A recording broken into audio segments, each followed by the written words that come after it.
Ողջույն ձեզ։ Հեռուստադիտողը հարցնում է, թե ինչպես եք վերաբերվում այն կարծիքին, որ մարդը պետք է ունենա խոստովանահայր, ով նրան կառաջնորդի եւ ինչպես գտնել այդպիսի մեկին, որը կօգնի կյանքի դժվար հարցերին ճիշտ լուծումներ տալ։ Նախ ոչ մեկին, ոչ մի մարդ, այդ առավել եւս հոգեվորական չի կարող առաջնորդել, բացի Քրիստոսից։ Բոլոր մեր սրբերը եւ մեր եկեղեցու հայրերը բոլորն էլ ոչ թե առաջնորդեցին ինչ-որ մեկին կամ ձեռքից բռնելու եւ կյանքում առաջնորդելու իմաստով, այլ օգնեցին եւ իրենց խորհրդով, իրենց սրբության, սրբակենցաղության օրինակով օգնում են մեզ կյանքում ճիշտ որոշումներ կայացնելու եւ մենք իբրև հավատացյալներ հետեւում եւ իբրև առաջնորդ որպես այդպիսին ունենք միայն Քրիստոսին։ Ոչ մեկ այս կյանքում եւ այս աշխարհում մարդկանցից չի կարող փոխարինել Քրիստոսին, ով Քրիստոս միայն կարող է մեր կյանքում լինել իրական առաջնորդ։ Իսկ իբրև հավատացյալ կարելի է եւ անհրաժեշտ է մեր կյանքի ընթացքում ունենալու խոստովանահայր։ Խոստովանահայր տերմինը այսօր մեր կյանքում շատ հաճախ մի տեսակ այս իմաստը մի քիչ խոստովանահոր ավելի ընդլայնվել է։ Իր նեղ իմաստով խոստովանահայր նշանակում է ունենալ մեկը հոգևորական, ում մոտ պիտի մենք խոստովանենք մեր մեղքերը։ Սակայն այսօր խոստովանահայրը ոչ միայն այս առաքելությունն է կատարում, այլ նաև հանդես է գալիս ընտանիքի կամ որևէ հավատացյալի կյանքում իբրև խորհրդատուի եւ օգնում, որպիսի կարողանան կյանքում ճիշտ որոշումներ կայացնել եւ տարբեր իրավիճակներում մարդիկ սովորաբար հարցնում են հոգեվորականին, թե ինչպես կարելի է վարվել կամ որը կլինի ճիշտ որոշումը, եթե կայացնեն։ Այսինքն այս իմաստով հոգեվորականները եւ մեր բոլոր սրբերը, եկեղեցու հայրերը իրենց օրինակով, իրենց սրբության օրինակով, սրբերի պարագային, իսկ հոգեվորականների պարագային սրբության եւ կատարելության ձգտումի իրենց ճանապարհով փորձում են մարդկանց հավատացյալներին տալ ոչ միայն տեսական ձևակերպումներ կամ տեսական բանաձևեր կյանքում ճիշտ որոշումներ կայացնելու, այլ նաև իրենց իսկ օրինակով կենթանի կերպով փորձում են մարդկանց ուղղորդել աստվածահաճո ճանապարհով, որով հենց իրենք են փորձում քայլել։ Հետևաբար հոգևորականները կամ խոստովանահայրերը, որոնց մարդիկ ընտրում են այս կյանքում, Աստծո կամքն են փորձում սովորեցնել եւ օգնում են, որ աստվածային ճշմարտությունը բացահայտվի հավատացյալների կյանքում։ Շատերը մեր կյանքում եւ եկեղեցական համայնքներում մենք տեսնում ենք, որ ունեն հարցեր, ունեն իրենց անհանգստացնող հարցեր ու խնդիրներ, որոնք կարիք ունեն պատասխանների։ Ես հավակնություն չունեմ ասելու, որ հոգևորականները իզորու են բոլոր հարցերին եւ կյանքի ընթացքում առաջացած բոլոր կնճռոտ խնդիրներին ճիշտ լուծումներ կամ ճիշտ խորհուրդներ տալ, բայց ամեն դեպքում հոգևորականները փորձում են աստվածաշնչյան ճշմարտություններով մարդկանց ուղղորդել եւ Աստծո կամքը փոխանցել։ Վերջին հաշվով այստեղ ընտրությունը հավատացյալինն է եւ ընտրությունը այն մարդունն է, ով կանգնած է նման ընտրության առաջ։ Թեև այսօր մեր կյանքում եւ մեր իրականության մեջ շատ հաճախ մարդիկ եկեղեցիներում խուսափում են դիմել հոգևորականներին։ Չգիտես ինչու, շատերին թվում է, թե հոգևորականները շատ զբաղված մարդիկ են եւ եթե իրենց հարցերով դիմեն, ապա կարող է շեղեն կամ պիտի ստանան պատասխանը, որ ես հիմա ժամանակ չունեմ։ Իրականում սա շատ սխալ մոտեցում է եւ ես պիտի առիթից օգտվելով խնդրեմ յուրաքանչյուր մի մարդու, ով այցելում է եկեղեցի եւ ունի որոշակի խնդիրներ կամ ունի հարցեր, որոնք կցանկանա ուղղել քահանային, պիտի խնդրեմ, որ համարձակ կերպով դա անեն, որովհետեւ ոչ մի խոչընդոտ կամ ոչ մի խանգարող հանգամանք չկա, որովհետեւ հոգևորականի առաքելությունը նաեւ մարդկանց խնդիրներին ու հարցերին Աստծո կամքը փոխանցելն է եւ այդ խնդիրներին ու այդ հարցերին ճիշտ լուծումներ գտնելու հնարավորությունը ընձեռելն է մարդուն։ Հետևաբար շատ հաճախ լինում է այնպես եկեղեցիներում, որ ես ինքս զգում եմ, որ մարդը եկել է, իր մոմը վառել է, իր աղոթքը արել է, բայց ինչ որ կերպ ինքը բավարարված չի, ուզում է մոտենալ, ուզում է դիմել, որոշակի անհանգստացնող խնդիր կա, որ ցանկանում է զրուցել, բայց տարբեր պատճառներով խուսափում են կամ տարբեր պատճառներով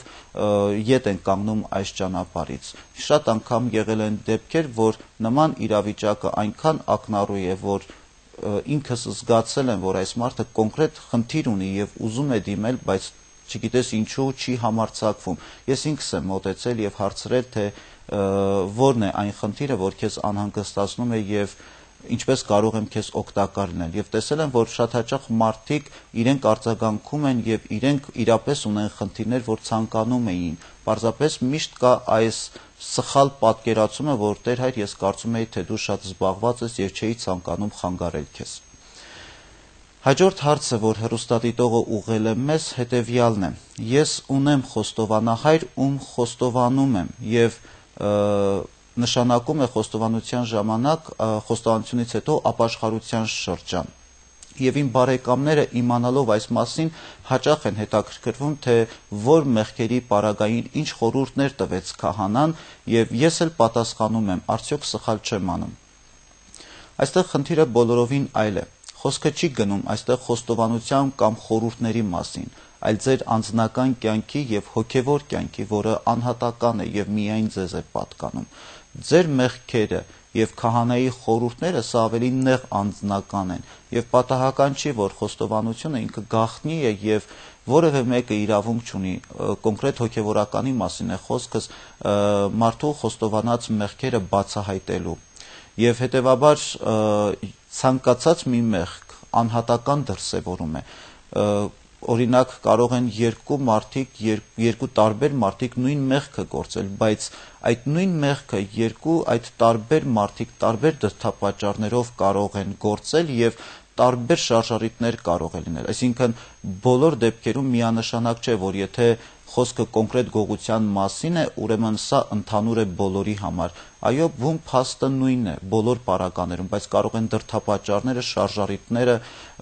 մոտեցումները տարբեր լինեն։ Խոսքս նրա մասին չի, որ կարող է մեկի գողությունը ավելի թեթև լինի, մեկ ուրիշին ավելի ծանր, այլ պարզապես պատճառների ու շարժառիթների, որը ուղղակի անձնական է, եւ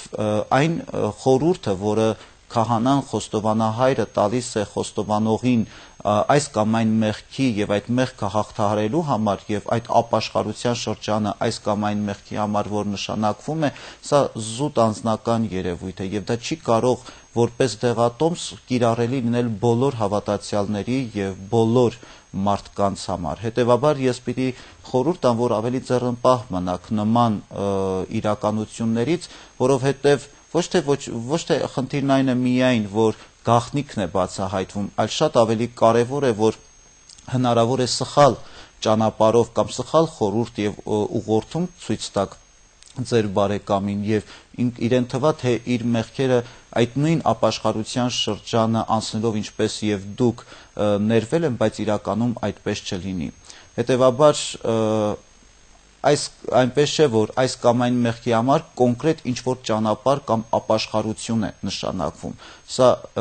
անհատական է ու պետք է զգույշ լինել, որ սխալ խորհուրդներ դիմացինին չտաք։ Այն, ինչ ձերն է, ուրիշի համար կարող է սխալ լինել։ Մյուս կողմից պետք է նման հարցին պատասխանել այնպես, որ դիմացինը հասկանա, որ ինքն էլ կարող է դիմել հոգեվորականին, քանի որ նրա ճանապարհը կամ նրա մեղքի դրսևորումը բոլորովին այլ է։ Հաջորդ հարցը, որ հեռուստադիտողը ուղղել է մեզ, հետևյալն է. ինչպես վարվել զվարճանքների հետ։ Կարելի է զվարճանալ կամ զվարճանքի տարբեր տեսակներ կան, կարելի է դրանց մեջ որոշել որն է օգտակար կամ որը ոչ։ Իրականում զվարճանքների տարբեր դրսևորումներ կան, բացի այն, որ կան նաև դրանց տեսակները։ Նայած թե մենք ինչ ենք հասկանում զվարճանք ասելով, այսինքն եթե մենք մեր զվարճությունների հիմքում ընկած է ուրախությունը կամ մեր զվարճությունների նպատակը ուրախանալն է, այստեղ բնականաբար նույնպես առիթ է կամ ավելի շատ խնդիր է առաջանում չափի զգացողության, ինչը երբեք պետք չէ կորցնել եւ երբեք պետք չէ ծայրահեղությունների գնալ։ Մեր իրականության մեջ եւ հասարակական մեր կյանքում մանավանդ այսօրվա դրսևորումների մեջ եւ այսօրվա իրականության մեջ բազմաթիվ գայթակղություններ կան հենց այդ զվարճանքների հետ եւ զվարճանքներ առաջարկող կամ զվարճանքների նման ծառայություն մատուցող հաստատություններում։ Այսօր շատ դժվար է նույնիսկ մարդկանց համար կողմնորոշվել, թե որտեղ կարելի է լինել կամ որտեղ ոչ։ Օրինակի համար մեկ մարդու պատկերացումներով զվարճանք է օրինակ սրճարանում լինելը, մեկ ուրիշի համար զվարճանք է խաղատներում լինելը։ Երկուսն էլ կարծես թե զվարճանքի վայրեր են, բայց այստեղ մեկ ծայրահեղությունից մեկ ուրիշն ենք մենք ասում։ Առհասարակ, եթե մենք խոսքը գնում է զվարճանքների մասին, այսօրվա մեր իրականությունը որքան էլ որ շատ գայթակղիչ առաջարկություններ ունի, բայց դրանց հետ մեկտեղ կան նաև շատ ավելի եւ ուսանելի զվարճանքի վայրեր, ինչպես ասենք կինոսրահներ, ինչպես ասենք թատրոնները, համերգները, որոնք այսօր Փառք Աստծո մեր իրականության մեջ, եթե ոչ բավարար, եթե ոչ այնքան ճաշակով, բայց ամեն դեպքում կա, եթե մենք փնտրենք, ապա անպայման կգտնենք։ Այսինքն ոսկե միջինը հենց սա է։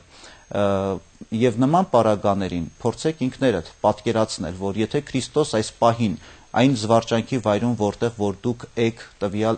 իրականության մեջ, եթե այս պահին Քրիստոս ձեր կողքին է եւ իրապես Քրիստոս ամեն վայրկյան մեր կողքին է, նա ինչպես կընդունի։ Չէ որ մենք պիտի ունենանք այդ հստակ գիտակցումը, որ միշտ Աստված մեր կողքին է եւ միշտ Աստված առաջնորդում է մեզ։ Արդյոք ինչպես կընդունի Քրիստոս, եթե մենք այս իրականության մեջ ենք կամ այն իրականության մեջ ենք։ Եվ եթե մեր այս հարցին մենք իրապես անկեղծ պատասխան տանք, ապա մենք կարողանանք այդ ոսկե միջինը կամ այդ չափի զգացողությունը ունենալ։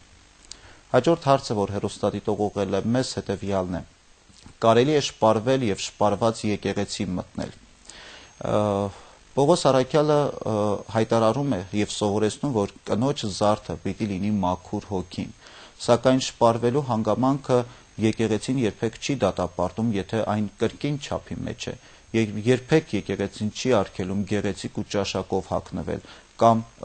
նման կերպով ներկայանալ եկեղեցի։ Պարզապես եկեղեցուն եկեղեցական կյանքում եւ եկեղեցական ծիսարարողական կյանքում շատ հաճախ մենք նման խնդիրներ ունենում ենք զուտ